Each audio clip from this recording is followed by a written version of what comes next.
This is Democracy Now!, democracynow.org, the War and Peace Report. I'm Amy Goodman with Nermeen Sheikh.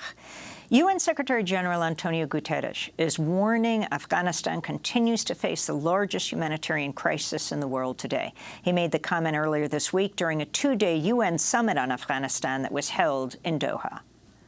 It is difficult to overestimate the gravity of the situation in Afghanistan. It is the largest humanitarian crisis in the world today. The current ban on Afghan women working for the United Nations and national and international NGOs is unacceptable and puts lives in jeopardy. The meeting in Doha ended without any formal recognition of the Taliban, which has ruled Afghanistan since August 2021. UN officials have repeatedly criticized the Taliban's intensifying crackdown on Afghan women and girls. A recent report by the UN Special Rapporteur on Afghanistan warns the Taliban has normalized systemic violence and human rights abuses against women and girls and says it may amount to gender persecution, a crime against humanity. This is UN Special Rapporteur Richard Bennett. The Taliban's intentional and calculated policy is to repudiate the human rights of women and girls and to erase them from public life. It may amount to the international crime of gender persecution, for which the authorities can be held accountable. The cumulative effect of the restrictions on women and girls has a devastating long-term impact on the whole population, and it is tantamount to gender apartheid. We're joined now by two guests. Jumana Abo Oxa is a project manager at the Greek refugee project, Elpida Home. She's in Washington, D.C. right now, where she's meeting with Biden administration officials and lawmakers in an effort to seek help for 82 families, including many women parliamentarians who evacuated from Afghanistan but have been stuck in Greece for over a year and a half. We're also joined by Farzana Kochai. She's an Afghan women's rights activist who served as a member of the Afghan Parliament. She's joining us from Winnipeg, Canada. We welcome you both to Democracy Now! Farzana, if you could start off by talking about this meeting in Doha. Were you invited to the meeting? And what about the possible recognition of the Taliban consenting to legitimizing it? Yeah, thank you. No, I was not invited. I haven't been part of this recommendation or the meeting itself or anything about it. But about the recognition or trying to recognize the Taliban, everyone knows it's like a huge mistake. Like no one wants to be part of that anyway. No way, no one wants. It's a huge mistake, and it's a huge abandon to women and human rights and everyone there in Afghanistan. But despite Taliban, it's just on the good of Taliban, no one else. I haven't been part of that, but following the meeting, I think it was not to recognize, and it haven't ended in a way that we should say it was to recognize the Taliban. But of course, we need to talk about what's going on inside Afghanistan and to come together and find a way.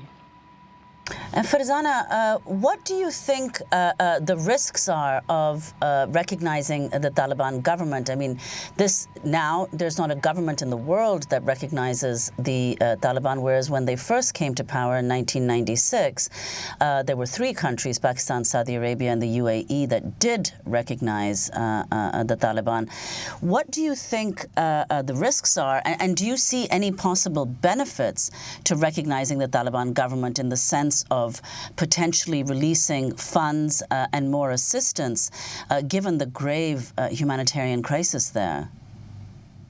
Everyone knows how it would be for the civilian, for the people, for the nation inside the country, and for the progress of the things that is going on inside the country when we do not have recognized and legitimate government, which would have diplomatic relations, which would have a responsibility toward the world and the people inside Afghanistan, and which would be committed to some responsibilities and some like commitment agreements outside, inside Afghanistan. Of course, we know how important these things are. These are crucial things. But the risks, like what are the risks, as you asked, about recognizing Taliban as a legitimate government, we all know where they came from. They killed Afghans and the allies for 20 years to take the power. Like, we know, at least this should be enough to know how dangerous it could be for everyone to start a war, to kill the people for 20 years, millions of people, to destroy the country and then claim the power. It shouldn't be a normal way of getting to the power. Like, we cannot normalize this. And then how responsible Taliban are for the values that we share in our current time, like the democracy, the human rights, women's rights, education, and common responsibility, terrorism, and drug trafficking, and other things that we are concerned about, especially the human rights and women's rights, and how people could have their civil rights. But Taliban are not providing people the opportunity to practice their rights and their what they have, the privilege that Constitution can give them or did give them. So it's like the risks are huge. While we know how are we paying as a nation, the Afghans, and how our country is being destroyed and stayed back from the development when we do not have a legitimate government. But we also think about, is this an option to legitimize the Taliban in a way that they came, in a way they practice, in a way they hold the power, in a way that they govern, in a way that they do the things inside Afghanistan? Like, the risks are huge for international community, for the region, and for the Afghan people.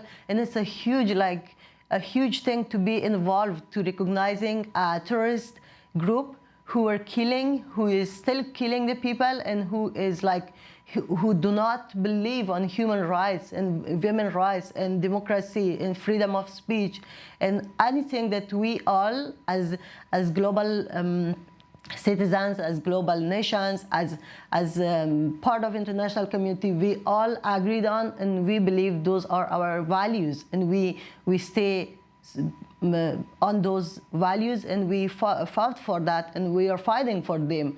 But how to give up? Like, the risks are clear. Can you talk about your own decision to leave Afghanistan when the Taliban first came to power in August 2021? You'd said explicitly that you wanted to stay. What happened? You were a member of the National Assembly in Afghanistan. Are you still a member? What is your status now? Could you explain what happened and what made you leave?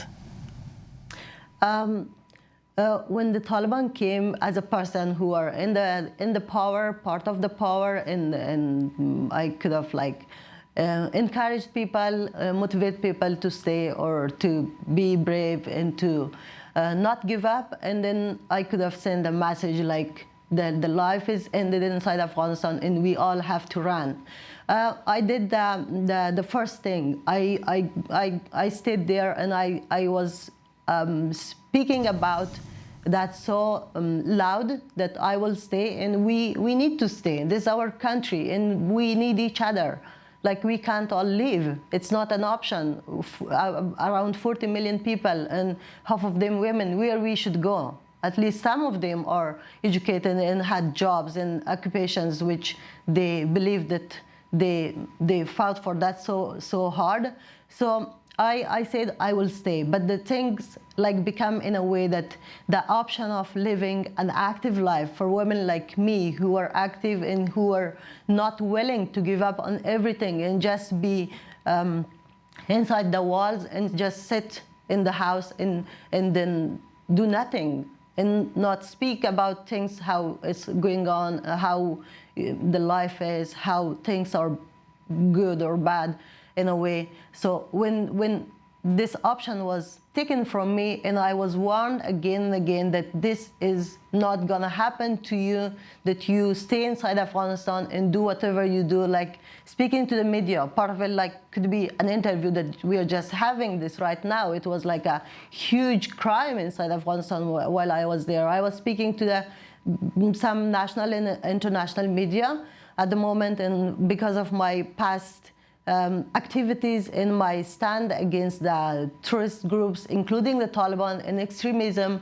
in the country, and awareness and all the values that I was working for. So it was like two things that made me a person at high risk, and then I was taking the risk. I was willing to take the risk because everyone takes a risk when they are doing something good in a country like Afghanistan, in a war country, in a conflict zone. But the thing is, like, when I was not able, and the result was I was not able to give up on those things, that the values and the things that I believe it needs to be worked for, and it has its valued thing, and it's important, it's essential for our society, for ourselves, and we cannot give up and cannot choose another path or another way, or to come together and just legitimize the Taliban and say Taliban are now good, Taliban have been changed, Taliban, like things that are not true or good for anyone, and it's not real things. So I couldn't do that, I couldn't lie, but I was not able to do the truth, like to say the truth and to speak up and be active, or have a job, or have any sort of connection to the media or the people who we were working on, and then Farzana, I would be like killed. Farzana, I know that the Taliban disbanded the National Assembly. Do you consider yourself still a member of the Afghan Parliament, even if it's been disbanded? I mean, it's not important if I'm a member of parliament or not. I've never been so much into the power, but like, but the thing is, like, if I'm not accepting any other thing coming from the Taliban, why should I accept something about myself being a member of parliament or not? Like, do the Taliban have law? Do they have any constitution? Do they have a parliament? Do they have anything? Do they have a legitimate government? I can't allow Taliban to decide about who am I. I can't. I believe we are in exile. We are not a parallel or something. We are in exile. We don't have a government. We don't have a parliament inside Afghanistan. And I truly feel responsible for what I was doing to continue those work.